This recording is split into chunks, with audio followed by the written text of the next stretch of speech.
पे गिवन है कि if the function F define on this interval π/6 से लेकर π/3 तक by F X equal to √2 cos x - 1 divided by cot x - 1 when x not equal to π/4 के when x equal to π/4 is continuous. तो guys यहाँ पे आपको given है कि ये फंक्शन जो है कंटिन्यूअस है किस इंटरवल पे, π/6 से लेकर π/3 तक। इस इंटरवल पे ये फंक्शन हमारा कंटिन्यूअस है और गाइज x इक्वल टू π/4 है तो इसी के बीच में कहीं पे आएगा x इक्वल टू π/4 पे। तो इसका मतलब है कि ये फंक्शन हमारा एट x इक्वल टू π/4 पे भी कंटिन्यूअस होगा। और गाइज अगर कोई भी फंक्शन कंटिन्यूअस होता है देन उस कंडीशन में क्या होता है, LHL equal to RHL equal to functional values. अगर ये कंडीशन सेटिस्फाइड होता है तभी हम कह सकते हैं कि हाँ वो फंक्शन हमारा क्या होगा, कंटिन्यूअस होगा। तो गाइज सिंपली यहाँ पे आपको LHL, RHL और फंक्शनल वैल्यूज निकालना है and then you will get the value of k। तो लेट सपोज गाइज यहाँ पे हम सबसे पहले RHL की वैल्यूज को निकालते हैं। और गाइज आपको पता है ना कि RHL का वैल्यूज हम लोग किस तरह से फाइंड आउट करते हैं, क्योंकि यहाँ पे गाइज हम एट x इक्वल टू π/4 पे चेक कर रहे हैं। तो इसके इधर अगर हम गाइज जाएंगे तो यहाँ पे हमें क्या मिल जाएगा, राइट हैंड लिमिट, और इसके इधर अगर रहेंगे लेफ्ट हैंड साइड तो गाइज ये हमारा क्या होता है, लेफ्ट हैंड लिमिट। तो π/4 प्लस समथिंग अगर हम ऐड कर लेते हैं तो वहाँ से हमें राइट हैंड लिमिट मिल जाता है। ठीक है, तो गाइज क्या हम ये बोल सकते हैं कि जो हम चेक कर रहे हैं एट x इक्वल टू π/4 पे, बट अगर हम एक कोई ऐसा नंबर ऐड कर दे जो कि बहुत ही छोटा है, मतलब कि अगर h टेंड्स टू 0 होगा देन x कहाँ पे टेंड कर जाएगा, π/4 पे। तो गाइज इसी को हम लोग क्या बोलते हैं, राइट हैंड लिमिट ना। और x equal to π/4 minus h guys अगर ले लेंगे तो ये हमें क्या मिल जाएगा, लेफ्ट हैंड लिमिट। ओके तो सबसे पहले हम यहाँ पे राइट हैंड लिमिट को फाइंड आउट करते हैं। तो गाइज जहाँ पे भी x है ना उसको रिप्लेस कर दो π/4 प्लस h से। तो गाइज ये क्या बन जाएगा, अगर हम x के जगह में π/4 प्लस h लिख लेंगे तो √2 cos x, और गाइज x इक्वल टू क्या है, π/4 प्लस h। तो यहाँ पे लिखो π/4 plus h minus 1 divided by cot x। तो यहाँ पे क्या आ जाएगा, cot, और x के जगह में क्या लिखेंगे, π/4 प्लस h, और ये -1। डन।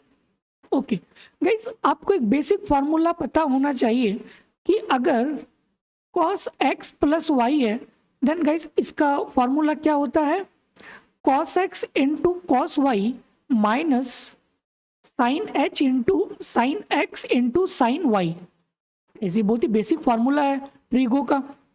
एंड सिमिलरली अगर cot x प्लस वाई है देन इस कंडीशन में इसका फॉर्मूला होता है cot x into cot y minus 1 divided by cot x plus cot y। ठीक है गाइज ये बहुत ही बेसिक फॉर्मूला है, आपको पता होना चाहिए। डन। ओके तो guys let suppose this is x and this is y।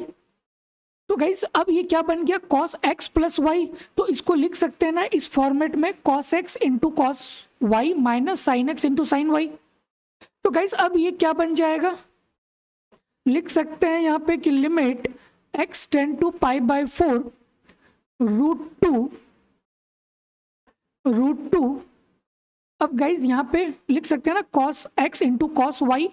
तो ये क्या बन जाएगा, cos π/4 into cos h minus sine π/4 into sine h minus 1 divided by cot x plus cot y। ठीक है तो गाइज ये वाला है ना, तो इसको भी लेट सपोज x है और ये y है, तो ये क्या बन जाएगा, cot x into cot y। तो लिख सकते हैं ना यहाँ पे cot x मतलब π/4 इंटू cot y क्या है, h है, तो यहाँ पे आ जाएगा h minus 1 divided by formula क्या है, cot x plus cot y, मतलब कि cot π/4 प्लस cot h। और गाइज ये -1 है ना, तो ये -1 एज इट इज यहाँ पे आ जाएगा। डन। ओके और गाइस आपको पता है कि भाई cos π/4 का वैल्यू क्या होता है, 1/√2, और sin π/4 का वैल्यू क्या होता है, 1/√2। तो जस्ट यहाँ पुट करो गाइज ये क्वेश्चन बहुत ही इजी है, जस्ट कैलकुलेशन है और फार्मूला बेस्ड है। अगर आपको फार्मूला पता है गाइज तो आप विद इन 2 मिनट के अंदर में आप इसको सॉल्व कर सकते हो, ठीक है। ओके, तो गाइज यहाँ पे क्या बन जाएगा, limit h tends to 0 √2 into cos pi by 4 का वैल्यू क्या होता है 1/√2, तो ये आ जाएगा 1/√2 into cos h minus sine pi by 4 का भी value 1/√2 into sine h -1 divided by guys cot pi by 4 का वैल्यू क्या होता है 1 होता है ना, तो ये क्या बन जाएगा कॉट h -1, तो ये क्या बन जाएगा cot h -1 divided by cot pi by 4, इसका वैल्यू क्या होता है 1 होता है, तो ये क्या बन जाएगा 1 प्लस कॉट h, और ये -1 तो एज इट इज रहेगा। अब गाइज ये √2 है ना, मल्टीप्लीकेशन में है, तो गाइज इसको मल्टीप्लाई कर दो इंडिविजुअली, तो ये क्या बन जाएगा limit h tends to 0 guys √2 1/√2, तो ये कैंसिल हो जाएगा और ये क्या बचेगा cos h minus similarly √2 into 1/√2, तो वो तो कैंसिल हो जाएगा और यहाँ पे रिमेनिंग टर्म्स क्या रहेगा sine h, okay, -1 divided by guys just take the LCM, तो गाइज ये क्या बन जाएगा cot h -1 minus cot h divided by 1 plus cot h, done. Guys ये cot h और ये वाला cot h कैंसिल हो जाएगा माइनस प्लस, तो गाइज ये रिमेनिंग टर्म्स यहाँ पे क्या बचेगा cos h minus sine h -1 divided by -1, तो ये क्या बन जाएगा -2 divided by 1 plus cot h, okay, और लिमिट क्या है h टेंड्स टू 0। गाइज यहाँ तक कोई भी डाउट नहीं होना चाहिए, ये जस्ट फॉर्मूला से गाइज हम लोगों ने कैलकुलेट किया और कुछ भी नहीं किया, डन। ओके ओके गाइज अब ये कॉट h है ना, तो कॉट क्या होता है गाइज ये बेसिक चीज, जैसे tan x क्या होता है sine x divided by cos x ना, तो इसी का उल्टा होता है cot, तो cot x क्या बन जाएगा cos x divided by sign x, हाँ, तो गाइज यहाँ पे लिख सकते हैं ना cot के जगह में cos बाय साइन, तो ये क्या आ जाएगा cot by sine cos h divided by sine h लिख सकते हैं। गाइज टेक एलसीएम, तो गाइज ये क्या बन जाएगा sine h plus cos h divided by sine h, ठीक है। तो गाइज इसको नेक्स्ट पेज में हम लिखते हैं, ये क्या बन जाएगा limit h tends to 0 cos h minus sine h, okay. Guys ये क्या है cos h minus sine h -1, और यहाँ पे माइनस है, तो गाइज टेक यहाँ से माइनस कॉमन निकालो, तो ये क्या बन जाएगा minus cos h plus sign h, और ये आ जाएगा प्लस, सिंपल ना, टेक माइनस कॉमन, और ये वाला माइनस और ये वाला माइनस कैंसिल हो जाएगा, तो गाइज अब ये रिमेनिंग टर्म्स क्या बन गया 1 minus cos h plus sign h, okay, divided by guys ये क्या 2 है, तो ये आ जाएगा 2 इंटू, अब गाइज ये वाला टर्म्स है ना, तो ये वाला टर्म्स ऊपर चले जाएगा, तो गाइज ये क्या बन जाएगा sine h, okay, sine h plus cos h divided by sine h, तो guys into sine h plus cos h divided by sine h, simple, done, simple guys यहाँ तक कोई भी डाउट नहीं होना चाहिए, डन। ओके अब गाइज यहाँ पे गिवन है कि limit h tends to 0 guys 1 minus cos 2x क्या होता है 2 साइन स्क्वायर x होता है, हाँ, तो गाइज यहाँ पे h है जैसे ये वाला 1 माइनस कॉस 2x क्या होता है 2 साइन स्क्वायर एक्स होता है, बट यहाँ पे गिवन क्या है 1 कॉस एच, मतलब इसका हाफ है यहाँ पे, तो यहाँ पे भी क्या बन जाएगा 2 साइन स्क्वायर एक्स बाई 2 मतलब एच बाई 2, सिंपल।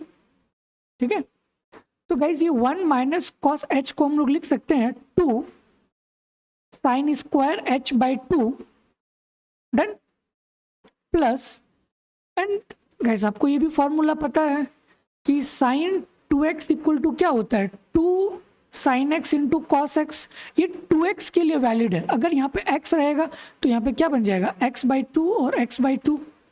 ठीक है, तो गाइज यहाँ पे लिख सकते हैं साइन h के जगह में कि that is 2 sine h by 2 into cos h by 2, done, okay, divided by ये आ जाएगा 2 sine h into sine h plus cos h, done, okay guys, एक 2 तो कैंसिल हो जाएगा, okay, but guys sine h है ना, तो इसको भी कन्वर्ट कर लो h बाई 2 में। साइन h है तो साइन 2h क्या होता है 2 sine x into cos x, तो h है तो उसका हाफ बन जाएगा, तो 2 sine h by 2 into cos h by 2, done, okay guys, take 1 sine h by 2 common, तो ये क्या बन जाएगा limit h tends to 0, take 2 sine h by 2 common, तो गाइस ये क्या बन जाएगा sine h by 2 plus cos h by 2 divided by 2 into 2 sine h by 2 into cos h by 2। Gas एक 2 और एक 2 कैंसिल हो गया, और एक साइन h बाई 2 और एक साइन h बाई 2 यहाँ पे कैंसिल हो गया, into sine h plus cos h, done. तो गैस यहाँ पे रिमेनिंग टर्म्स क्या बचा, limit h tends to 0 sine h by 2 plus cos h by 2 divided by 2 cos h by 2 into sine h plus cos h, sine h plus cos h, done, okay. और guys limit क्या है h tends to 0, मतलब जहाँ पे भी h है guys अब वहाँ पे 0 पुट करो, तो गाइज ये क्या बन जाएगा साइन 0, और साइन 0 का वैल्यू क्या होता है 0, प्लस कॉस h बाई 2, और h क्या है टेंड्स टू 0, तो गाइज ये क्या बन जाएगा कॉस 0, और कॉस 0 का वैल्यू क्या होता है 1, divided by 2 into cos 0, cos 0 का वैल्यू क्या हो जाएगा 1 इंटू साइन h, और h क्या है टेंड्स टू 0, तो क्या बन जाएगा 0 प्लस 1, तो गाइज इसका वैल्यू क्या आ जाएगा 1/2, मतलब राइट हैंड लिमिट का वैल्यू क्या आ गया 1/2। और गाइज हमें पता है कि भाई अगर कोई भी फंक्शन कंटिन्यूअस है देन उस कंडीशन में LHL equal to RHL equal to functional values के इक्वल होना चाहिए। और गाइज आपका फंक्शनल वैल्यू मतलब at this point at x equal to π/4 पे आपका फंक्शनल वैल्यूज क्या है k है, मतलब इसका वैल्यू k है, और equal to right hand limit का वैल्यू अभी आपने जस्ट कैलकुलेट किया, इसका वैल्यू है 1/2, तो इसका मतलब है कि k इक्वल टू क्या होगा 1/2, सिंपल। तो करेक्ट आंसर क्या बन जाएगा ऑप्शन नंबर ए 1/2, ठीक है।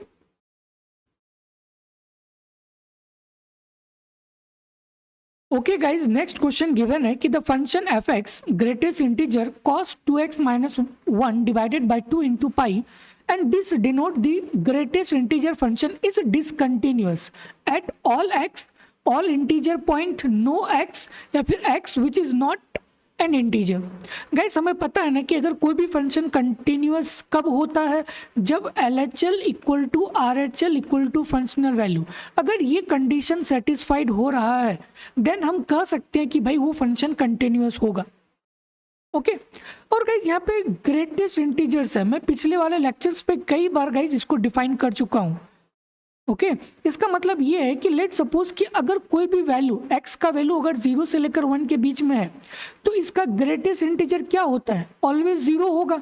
लेट सपोज 0.5, 0.6, 0.1, तो इसका ग्रेटेस्ट इंटीजर क्या होगा, 0 होगा। सिमिलरली अगर कोई वैल्यू 1 से लेकर 2 के बीच में है, मतलब 1.5, 1.6, 1.9, तो गाइस उसका ग्रेटेस्ट इंटीजर क्या होगा, 1 होगा। ठीक है, फाइन।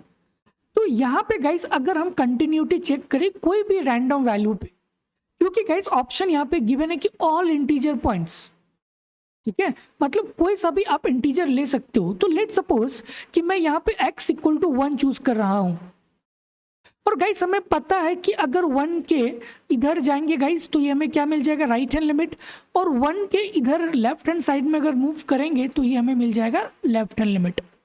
Done, okay. तो गाइस अगर हम इसका लिमिट वैल्यूज निकालेंगे लेफ्ट हैंड लिमिट, तो गाइस ये क्या बन जाएगा, limit x tends to 1 minus of fx, और fx क्या है, greatest integer of x, greatest integer of x into cos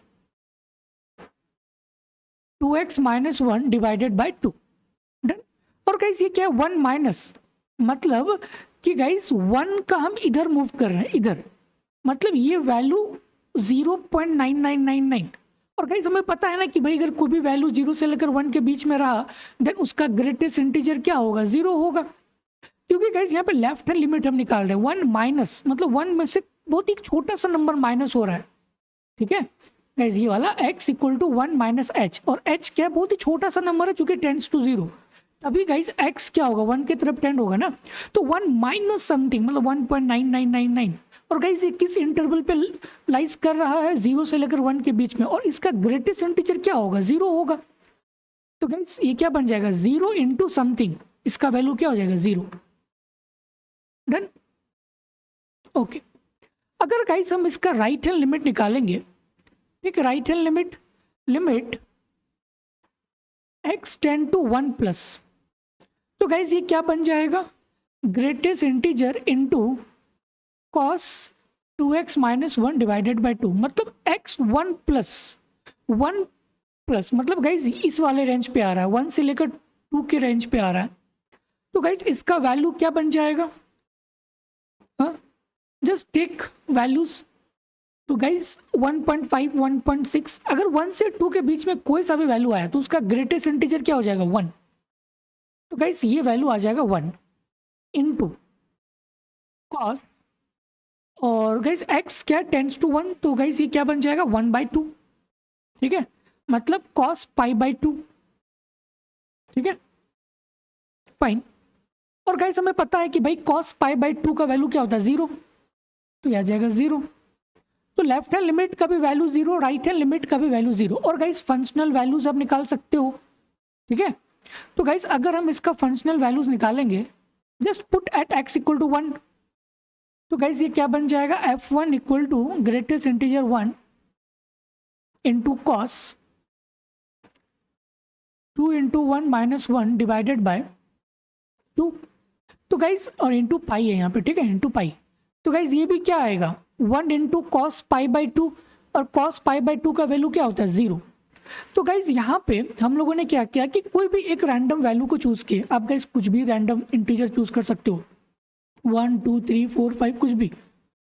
तो गाइज यहाँ पे हम लोगों ने जब इसका लेफ्ट हैंड लिमिट निकाला 0 आया, राइट हैंड लिमिट निकाला 0 आया, और फंक्शनल वैल्यू भी 0 आ रहा है। और हमें पता है कि अगर कोई भी function LHL equal to RHL equal to functional values है, देन उस कंडीशन में गाइज वो फंक्शन हमारा क्या होगा, ऑलवेज कंटिन्यूअस होगा। तो इसका मतलब है कि यहाँ पे नो वैल्यूज ऑफ x, क्योंकि यहाँ पे पूछा है डिसकंटिन्यूटी, तो भाई कोई भी x का वैल्यू नहीं है जो कि ये फंक्शन डिसकंटिन्यूटी हो सकता है। तो ये सारे वैल्यूज पे गाइज कंटिन्यूअस है, तो डिसकंटिन्यूअस एट नो x, कोई सा भी वैल्यू x का नहीं होगा, that is the meaning. Got it?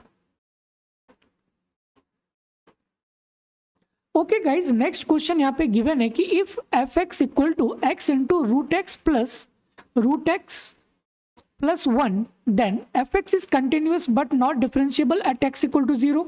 fx is differentiable at x equal to 0, fx is not differentiable at x equal to 0 या फिर none of the above। Guys अगर मैं डोमेन निकालूं तो गाइस हमें पता है ना फर्स्ट लेक्चर कि अगर मुझे डोमेन निकालना हो देन उस कंडीशन में जो भी रूट के अंदर में है वो ऑलवेज क्या होना चाहिए, पॉजिटिव होना चाहिए। सिमिलरली जो भी रूट के अंदर में है गाइस वो भी क्या होना चाहिए, ऑलवेज पॉजिटिव होना चाहिए। तो अगर मैं दोनों का इंटरसेक्शन लूंगा गाइस तो ये क्या बन जाएगा, x is greater than equal to 0। तो इसका मतलब है गाइस कि यहाँ पे जो डोमेन है ना वो डिफाइन कहाँ से हो रहा है, 0 से, मतलब वो 0 से डिफाइन हो रहा है। तो अगर गाइस मुझे 0 पे इसका कंटिन्यूटी और डिफरेंशिएबिलिटी चेक करना हो, लेट सपोज कि गाइस मैं कंटिन्यूटी चेक कर रहा हूँ 0 पे और हमें पता है कि भाई ये always greater than equal to 0 है, मतलब ये इधर से स्टार्ट होगा और गाइस ये कभी भी इधर लाइज ही नहीं होगा क्योंकि इसका domain x greater than equal to 0 है। तो इसका मतलब है गाइस कि इस फंक्शंस का लेफ्ट हैंड लिमिट ही एग्जिस्ट नहीं होगा, ओनली राइट हैंड लिमिट होगा। गाइस अगर आप 0 पे चेक करोगे किसी भी फंक्शंस का लिमिट तो इसका मतलब है कि 0 प्लस समथिंग अगर आप ऐड करोगे तो गाइस आपको राइट हैंड लिमिट मिल जाएगा, बट आपका फंक्शन यहीं से स्टार्ट हो रहा है, इधर आपका फंक्शन स्टार्ट ही नहीं हो रहा है। इसका मतलब है कि हमारा लेफ्ट हैंड लिमिट एग्जिस्ट ही नहीं करता है। तो गाइस क्या ये फंक्शन कंटिन्यूअस होगा, नहीं होगा। और गाइस हमें पता है कि भाई अगर कोई फंक्शन कंटिन्यूअस नहीं है देन उस कंडीशन में गाइस वो फंक्शन हमारा डिफरेंशिएबल भी नहीं होगा। हाँ तो क्या हम ये बोल सकते हैं कि भाई fx is not differentiable at x equal to 0, ये डिफरेंशिएबल नहीं होगा क्योंकि गाइस कंटिन्यूअस ही नहीं है, तो भाई डिफरेंशिएबिलिटी तो होगा ही नहीं एट x इक्वल टू 0 पे। Got it. तो करेक्ट आंसर गाइस क्या बन जाएगा, option number C, simple as such. Okay